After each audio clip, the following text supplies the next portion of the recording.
Hello, everybody, and welcome back to Fantasy NBA Today, a Sports Ethos presentation brought to you by our great partners at FanDuel.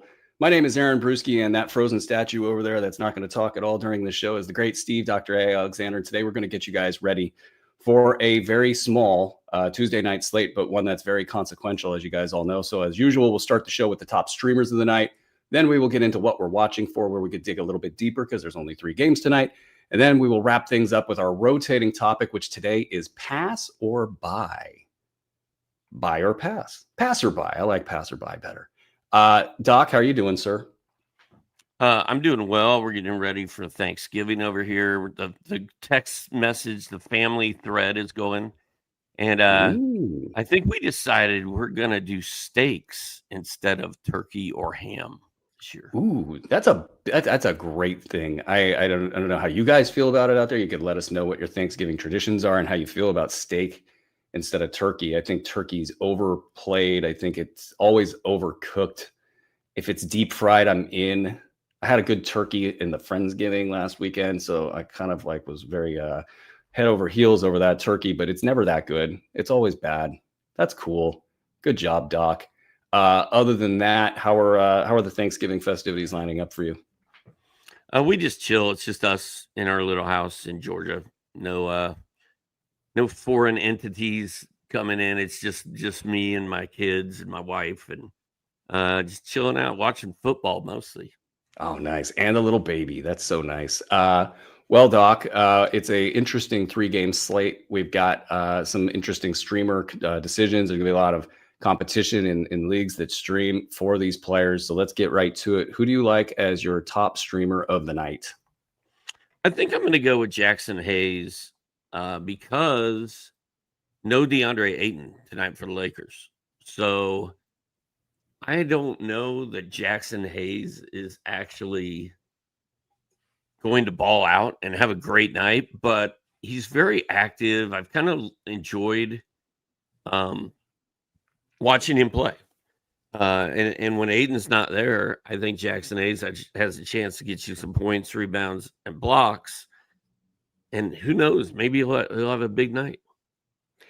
You know, he looks better than his stats are showing up in the kind of season-long stats. He's down toward the bottom of the top 300 off the top of my head. But every time I look up and see Jackson Hayes playing basketball, it feels like we might be seeing peak Jackson Hayes as just a basketball player. And so if he had a good line, it's a game against the Clippers in a very visible spot. So I don't know if LeBron and Luka, et cetera, are going to be letting anybody else have the ball. But I definitely see the angle here. How do you feel about Drew Timme?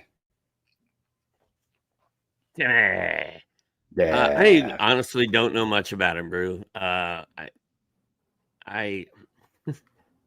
find it hard to believe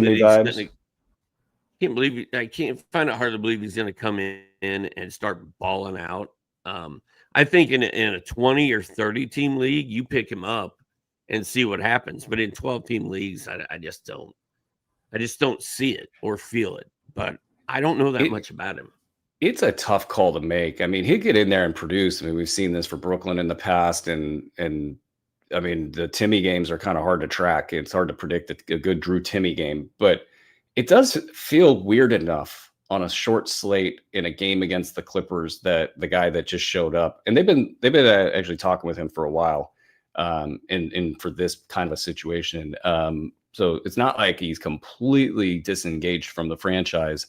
So there's a weird factor here that could make it work. I don't know, in a FanDuel lineup, you might look at that. I like Trendon Watford tonight for my streamer of the night. And it's simply because everybody else is out in Philly. You got Joel Embiid out, Paul George out, BJ Edgecombe out.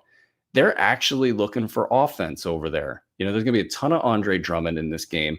And I don't think he can really handle it. Like, I mean, he's been great. Andre Drummond's like, I got him on every team now. It's been the Adem Bona solution. It just made all my teams sing, and I can't say enough about Andre Drummond. We have a picture of him over here in my house. But Watford, because I think Drummond's getting too many minutes right now, it feels like this is a perfect time to say, hey, Watford, you want to go try to get a triple-double? Go try to get a triple-double, as he's been doing a little bit lately. He's flirting with those kinds of numbers. So I love Trendon Watford tonight. And then Justin Edwards, might also have a little bit of a mini breakout tonight. I think something in the 18-point range with like 3 or 4 triples that would do the trick. Yes, Andre, I was having Bona issues, and the first part of that is admitting that you have a problem. I was having a damn Bona problems. Everybody, Doc, who is your must-stream player of the night? Well, the first one was Jackson Hayes, and now I'm going to go with the guy that's cooled off lately, Tristan da Silva. He went 22, 13, 15, and 17 points in back-to-back games. And then he hit a wall. Saturday, he had 4 points against the Knicks. He hit 2 of 8 shots. Sunday, he had 9 points in kind of a lackluster line against Boston. But now it's Tuesday. We got a new week, a fresh start. They're playing against the Sixers, I believe. I feel like Da Silva's going to bounce back. He's been good. I've enjoyed having him on my teams as long as Paolo Banchero is out. So I'm predicting a bounce back game from Tristan da Silva tonight. We shall see. He's been pretty good and exceeded my expectations from a fantasy perspective. Good basketball player, and they're definitely going to need him tonight. I'm going to shift gears to the Los Angeles Clippers, and I would be tempted to say John Collins, and I know he's available because I cut his ass on like 5 different teams. Bye-bye, John Collins, and you know what that means. The universe is about to give us a John Collins line for the ages, and they're going to showcase him for a trade and all of the different things. They're already talking John Collins in Sacramento, so that's how you know it's good. But really, I think it's Chris Dunn. Dunn's been a top 175-ish player, and when you have Derek Jones out, you have Bogey Bogdanovic questionable and maybe dealing with some injury stuff. You have players on the other team like Luka and Austin Reeves that you want a Chris Dunn on the floor for. Chris Dunn might wander his way into a top 100 line, which would be streamer central. And I will pass it over to you. Are there any players from that game that you also like, Doc? Probably, but I did not prepare them. I'm staying in Los Angeles with Rui Hachimura. I feel like when there's a big man out, whether it be LeBron or Ayton or whoever, Hachimura kind of steps up. And if you look at his game log in November, it's not bad. 15 points, 4 boards. The lack of steals and blocks is a buzzkill, but he hits 2 threes a game. He shoots 54% from the field. I feel like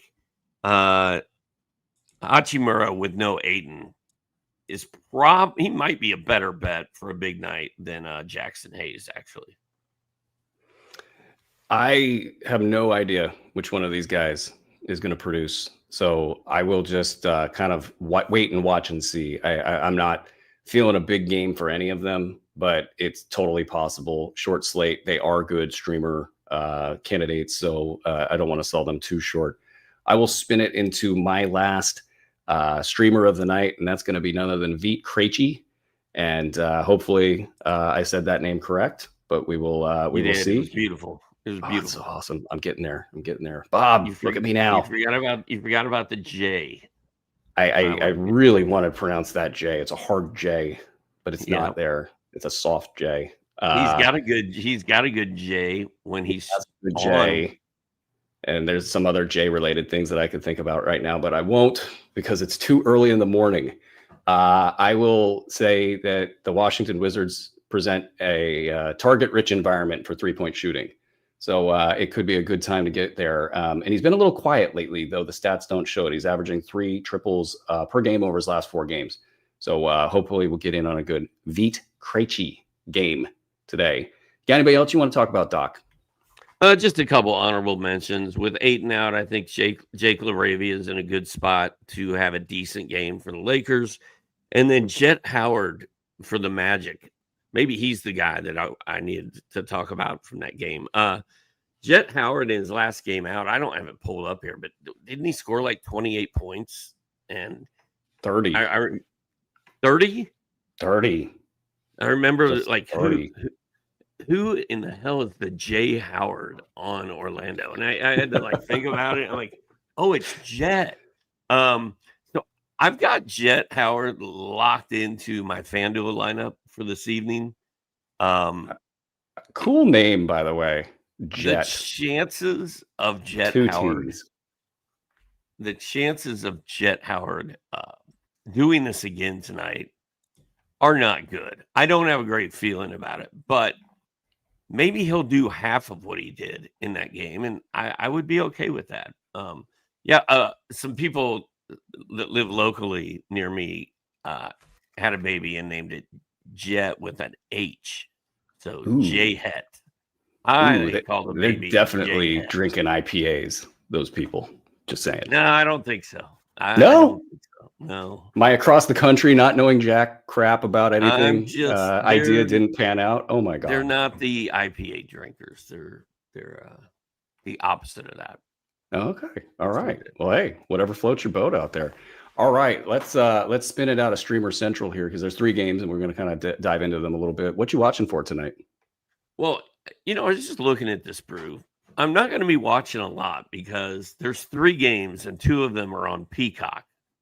And guess who isn't going to give Peacock a freaking dime? I haven't gotten Peacock yet. This guy. I don't blame you. Doing it. Oh, my phone's ringing again.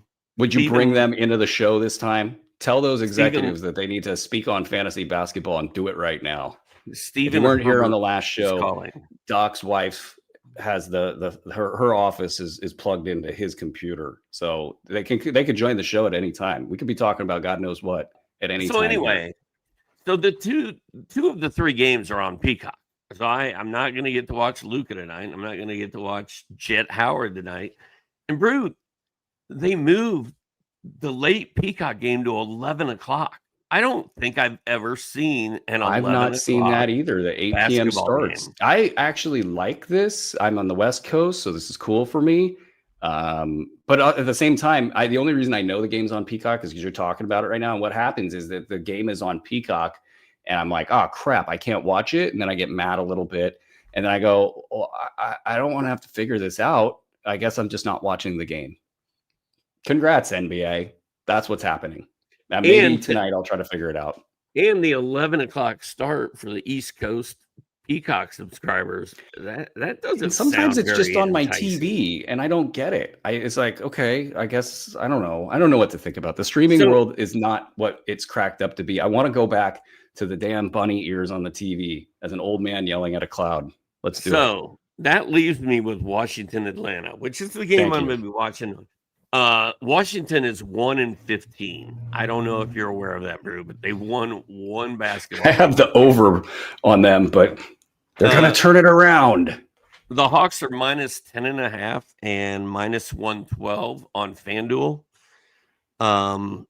I'm taking the Hawks minus the points. It is at Washington, so that's a little shaky. But what I'm looking for is Nickeil Alexander-Walker has been very good with no Trae Young. He's filling up the stat sheet. He usually doesn't put up massive numbers anywhere, but he puts up some numbers everywhere. I kind of like messing with the NAW right now. And then I'm still waiting for a Coulibaly breakout. And the Hawks tend to break people out or give up big games to opposing players. I think Coulibaly has a chance to have a really good game tonight. And then Alex Sarr has kind of been, I don't know, spiraling downward. And I'm hoping that the Hawks get him right tonight. He's been hurt. I mean, it's not great that Kristaps will be around because that's the one kind of body type that I think Alex Sarr will have trouble with, is somebody tall and long that's got the same quickness as he has. So that's not great there. But the Bilal Coulibaly thing is super spicy because it just hasn't happened for him this season. And we're talking about him. And I know he's picked up in a lot of leagues. I would have had him in the streamer conversation. I knew we were going to talk some Wizards as well.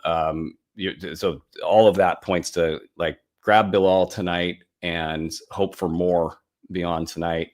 And Walker, Alexander Walker, that is, a top 8 fantasy play in 9 cat leagues over the last week. 36 minutes, 24 points, 3.5 triples, just a massive, massive gonzo stat line. And this season, he's shooting like 46%. without looking it up. That's not very Naw-like. And I think it's probably due for some regression. And of course, you've got Trae Young coming back. So this whole team is in sell high territory. Not the whole team, but like be picky.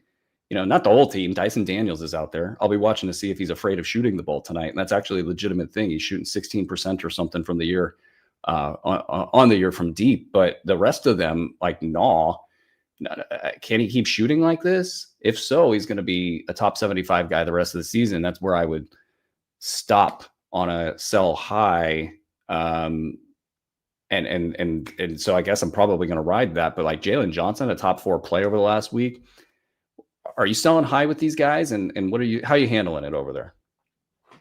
Well, NAW is interesting because when Trae comes back, he's going to take a usage hit one way or another. The Hawks are deep enough that, he's a luxury guy for them to have to fill in for Trae Young being out. So he's hugely important to them, but I just find it hard to believe he's going to hold this value once Trae is back. So he's kind of a sell high to me, but I don't really want to do it right now because it's been so fun.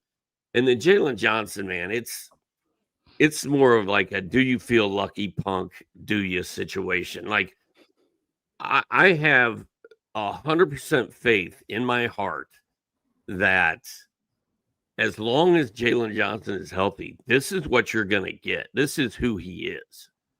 So it all comes down to, can he stay healthy? And so far, it's been amazing. So I want to see this, the next Clint Eastwood movie starring Steve Dr. A. Alexander, where a rather chill gentleman walks out his front door and says, hey guys, could you just like cool it? Like you just stop it. Whoever's bugging him. Okay. All right.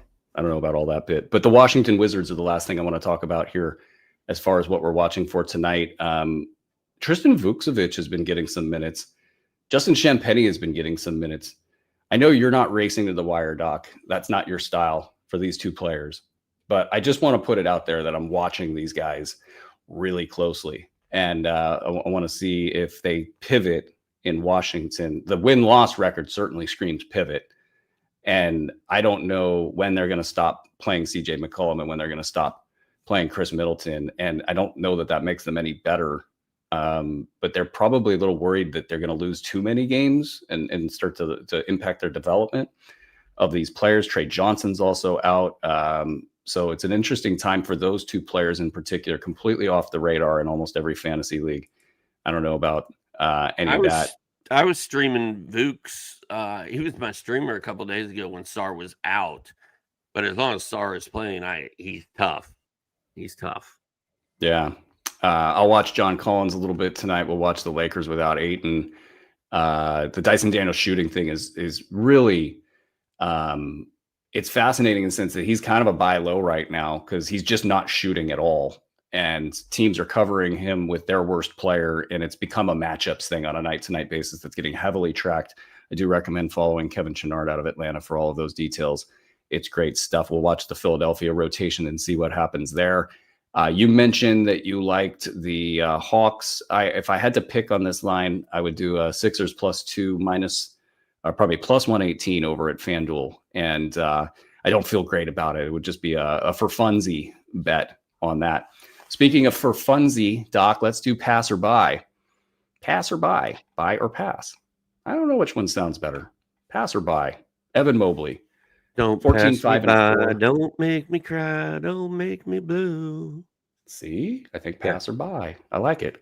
Is Evan Mobley a buy low? What's going on with Mobley? I don't know. I don't have him anywhere. I was drafted. Oh, Stephen Herbert's calling again. Bring him into the show. I got to figure this out, bro. This is like, if you could hear what's going on in my head. Steven is going on the show, yelling right now. Boop, boop, boop, boop. Evan Mobley, I don't have him anywhere because I was drafting Josh Giddey or Dyson Daniels or other guys every time. So all my teams look very similar, and none of them have Mobley, I don't think. He's been quiet, though, hadn't he? 14 points, 5 boards, 4 assists, 2 threes, 1 block last night. He's 135 overall for the last Is that for the season? It's bad. It's bad. I know it's the foul shooting. It is bad for Mobley right now, and that is not a part of the script. Like, I'm buying low. You got to buy low here. But I think it's really interesting, the dynamic in Cleveland. First of all, how silly does the Kenny Atkinson voting block feel, as Kenny Atkinson can't navigate the injuries that the Cleveland Cavaliers are facing this year? Can't navigate that. But, you got JB Bickerstaff taking the Detroit Pistons to the record that they have. You were robbed. I was robbed, I tell you, and I'm never letting that go. Ever. I'm glad that has replaced that part of your mind that they used to reserve that hatred for Kyle Kuzma. Well, hey, Kyle Kuzma ruined my Jalen Johnson breakout season when nobody was drafting him, and just keep Kyle Kuzma away from Colin Gillespie. Okay. All right. Deal. Done. But Mobley, his field goal or his free throws down to 59.3%. And the problem here is he's taking 2 more of them per game than last year. Field goal shooting down 6% over last year. And yes, taking more shots. And I think the Donovan Mitchell, it's my season vibe that, is last year. He's like, everybody's going to get the ball and I'm just going to kind of be a guy. This year, it's like, no, I want to go for MVP. And the team is more injured and they don't have as much depth. And Jared Allen's been out. And here comes Evan Mobley, supposed to have a breakout season. And it feels like he's trying, but it's not happening for him. And he's talking about pressure not getting to him. And it's a lot of stuff about struggles in Cleveland. But this has got to bounce back, right? Like, what's the percentage chance that this bounces back? Like 80? 90? Yeah, I was going to say 80. So this is just clear buy low territory. Get in, and what would be the floor or the ceiling, pardon me, of a player that you would ranks wise use to go get an Evan Mobley? Would you go top 20, 30, 40? Where would you be? I mean, I'm not going to give up a top 40 guy for Mobley right now because I don't trust him that much. I want to get him as cheap as I can. I want to find, well, I guess there's some guys that are top 40 that we don't trust are going to stay there. But I want to give up as little as I can, obviously. I don't know. I 50 to 60 sounds better to me than 40. Yeah. I think a lot of people who drafted Evan Mobley in the second round are going to bicker about that. I would go top 40. Grayson Allen's 30 right now. I'd trade Grayson Allen for Evan Mobley in a friggin' heartbeat. And I'm sure that opposing GM would be right there to hit the click button. OG Anunoby, Drew Holiday, Miles Bridges. I would trade all those guys to get him. Okay, now you're getting into something like, I think those are, fair targets. And 30 for me, I think, is aggressive. It might be the number you have to use to go get him. If you could get with a 40, if you could get with whatever, obviously you do that. But this bounce back has to hit, and it probably comes when the team gets a little bit more healthy and finds their footing a little bit more than they have right now. Let's spin. It's a good opportunity to try to do a 2-for-1. Like, if you have Jaden McDaniels and Ryan Rollins, like, package those two guys together and try to get Evan Mobley back. And I do find that to be helpful, to kick a little dust in the air and make things a little confusing. Then at the same time, the old 2-for-1 is so classically, like, anytime I see somebody send me the 2 for the 1, I just roll my eyes and go, come on, guys. Like, what are we doing here? I feel like you almost have to pay a premium to do that. But it does work. So I shouldn't diss it too much here on air. Let's go to Devin Booker. He's number 46 over the last 2 weeks. 18, 3 and 5. 38.5% last night. So do you think you can buy a dip on Devin Booker, and would you do so? I mean, what is he, 43, something like that? I mean, is that what that's probably ballpark. I mean, he dipped a little bit, but let's go ahead and pull that up. He's got 34 on the season and probably 15 and 8 cat. So he's been good. I mean, and he hasn't had to do it with a lot of Devin Booker force. You know, the other guys are playing well. He's taken a little bit of a back seat, but by just being good every night and playing 18 out of 18 games, good job, Devin Booker, he has been a pretty damn good fantasy asset. So this thing, I don't feel like I've got him in the 60s right now. And that's low. I need him to be in the 40s or 30s. And he was, we were drafting him in round 2. Thinking like one-man wrecking crew, he's going to go off. So I think he's a good buy low target right now. Yeah, absolutely. And I think that there's something good that's cooking in Phoenix right now. I think Jordan Ott is doing a really good job for a first-year coach, handling it all. They didn't get the win against Houston, but they tried. Zach LaVine, 7 points, 3 rebounds, 1 assist last night, 30%. Hey-o, how you feeling about old Zachy?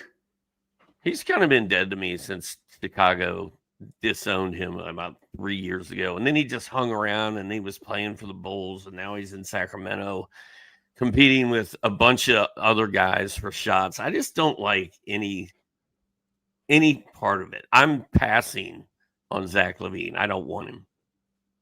I'm crazy enough to buy into this. It ain't going to be pretty, and it could get really ugly. But he's the guy that I don't think they can trade. And I have this vision of a Sacramento team. Okay, so Vivek, look right in the camera and look in my eyes. What you going to do? So you're going to trade Domantas Sabonis for anything. Like, just do it. Then you're going to get rid of DeMar DeRozan. And then you're going to run Schroeder. You're going to run Monk. And you're going to run Keon. And you're going to run Zach LaVine out as a 3. You're going to have Keegan out there. And then you're going to have Nick Clifford out there.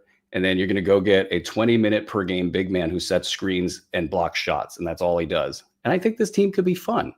And I think Zach LaVine, because of his contract, because of all the things that he is for the franchise, he almost has to fight for his reputation now. And once they get the big stench out of the room, and that's unfair to say about Domantas Sabonis, but there's just too many players, and the heart of the franchise is not figured out. And Sabonis is on his way out the door.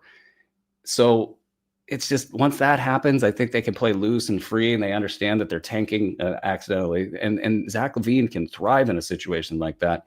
So it's messy, it's ugly, and it could absolutely fail. But I'm in. OG Anunoby, injured, hasn't really been on the radar very much right now. Mikal Bridges getting all the glory. What do? Do you buy into OG Anunoby right now? Not really. Thibs is gone. New York is what it is. They seem like they're kind of set in what they're doing. They're 5th in the East. They're 10-6. Anunoby should be a little bit better than this, but I'm afraid he was overdrafted and expectations were too high based on when he was healthy last year and kind of balling out. Yeah, I mean, I'm intrigued, but I'm also concerned about Anunoby. I've been concerned about him for 3 years now. And then every now and then he gets healthy and everything connects and he plays really, really well. And then he gets dinged up and then he's slower and then the numbers take a dive.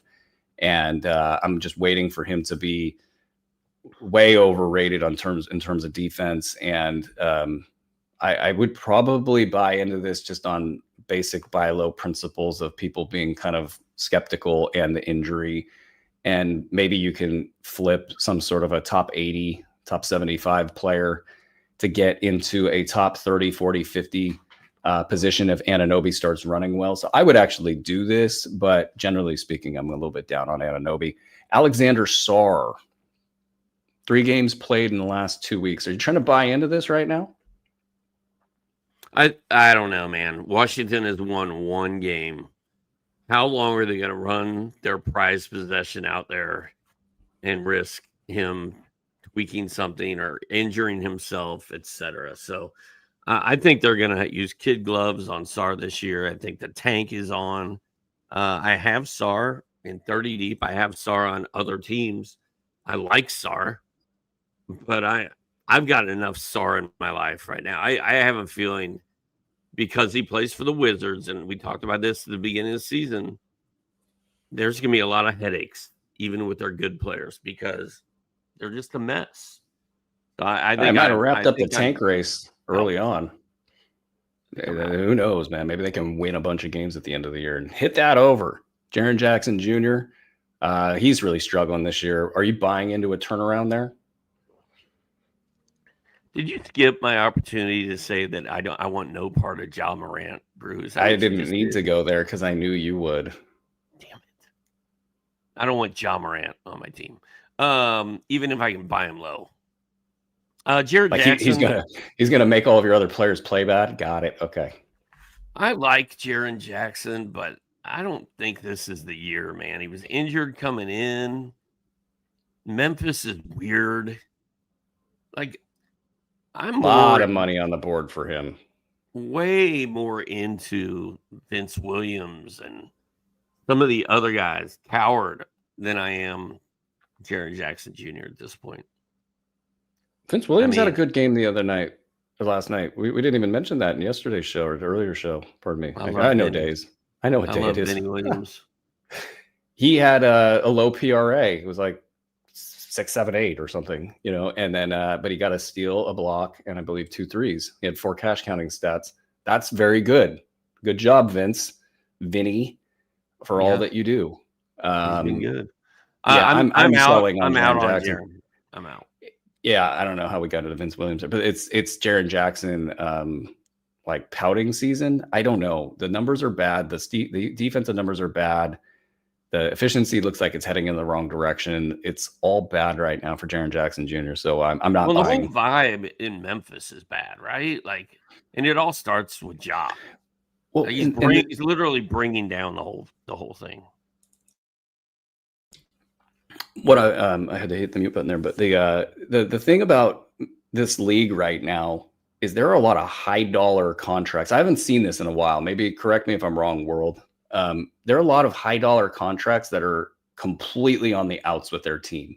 That you got Anthony Davis, they want to trade him. Jaren Jackson's got a big old number. He doesn't look happy. Ja Morant doesn't want to play there. Domantas Sabonis, the whole team in Sacramento is available. I'm sure I'm forgetting like 5 other players. It just feels like Zion Williamson. They don't want Zion in New Orleans. Like so many of that going on. And I'm hoping this culminates in some massive 8-team blockbuster trade that we talk about for years, but it probably won't. I'm going to pick a couple good ones on this list here, and we're going to get out of here. What do you think about Darius Garland? Are you going to buy into Garland? And if so, what would you buy with? Yes, I would like to have Darius Garland on my team. Noted. What will you spend to get him? I hate that question. Would you go 75? Would you go 85? 75? Question mark? Yeah. Would I trade Nickeil Alexander-Walker for Darius Garland? Yes, that's a good one. You would? Yeah, okay. I would. All right. That's helpful. It's a little ballsy too. Like, what about Jaylen Brown? Would I trade Jaylen Brown for Darius Garland? In a 9-cat league, I would say yes, because Jaylen Brown is a walking turnover right now. I'm very concerned about Jaylen Brown, and I would do that. Yeah, I think. What about Dyson Daniels? No, I don't want to do that because I think Dyson Daniels is a consistent top 60 no matter what this season, and it's all bad right now for him. But he could be a top 20 guy, so I'll take Dyson Daniels in that one. I'm torn on that. I don't know. Dyson Daniels has been less than advertised. That's a spicy Garland take. I really like that take a lot because it's hard right now to buy into Darius Garland. I mean, all the injury stuff seems weird, but there's a spot for him to play. He could go full usage in Cleveland, and we know he's a good basketball player. If it's all coming together there, Darius Garland could be a top 35, top 50, easy guy. It's a tough bet, but it's a good bet. I like it. Let's go to your guy, Benny Mathurin. How do you feel about old Benny? You can buy into this? He's a little bit of a dip here after last night's game. Dude, I think he's going to score 25 a game the rest of the season. I think he's that guy this year. I love Mathurin, and I want him on my teams. It feels like it's Mathurin season, and I also just like the way that this team is layered. like at full strength, they should have enough shots to go around for everybody, and they could get up and down the floor. And then they put Benedict at the kind of the point of the attack and say, hey man, we need buckets. You go out there and score, you do your thing. And heaven forbid he does anything else on top of it. That's great stuff. Guys, head on over to the website and sportsethos.com. Check it out. We have all sorts of new stuff over there. We have a blurb feed that's got all sorts of cool gizmos on it. So you can sort and you can do all this cool stuff and you can get to the stuff you need to super quick. That part's all free, as well as the injury reports. And then our membership, if you get in there to sportsethos.com, check out the NBA Fantasy Pass. You can get the best projections in the game today. The Brewski 150 projections power all of our tools, and you can get both the tools and the content that's designed to make your life easier. It's not the kind of stuff you see on social media or here on YouTube even. It's the kind of stuff that makes your life easier. Check that out. And that's going to do it for today's show. Big thanks to producer Andre Lemouche. Big thanks to you, Doc, for being yourself and being wonderful and talking about things. Thank you, Brew. You're an amazing asset to this organization. We love you very much. The content team, it's Thanksgiving week, I'm feeling a little, warm and fuzzy. Mike Pastor, Kesson, Paul, Mark Camaro, Tim Woodson, William is Bill on Twitter. I believe no. Tim Woodson has the box score breakdown tonight. Tim Woodson on the box score breakdown. Check out that show at the end of every night. It's good stuff. Tomorrow, Doc's Q&A after this show. So get your questions. Send them over to Doc at Dr. A, DOCKTORA. Got that. And or at Ethos Fantasy NBA or here in the chat. Send them to Andre. Send them to Andre. Yeah. I'm sure Andre will love to forward them our way. For Steve, for Andre, and for all of us here at Sports Ethos, enjoy your 3-game Tuesday night. This has been Fantasy NBA Today, presented by FanDuel.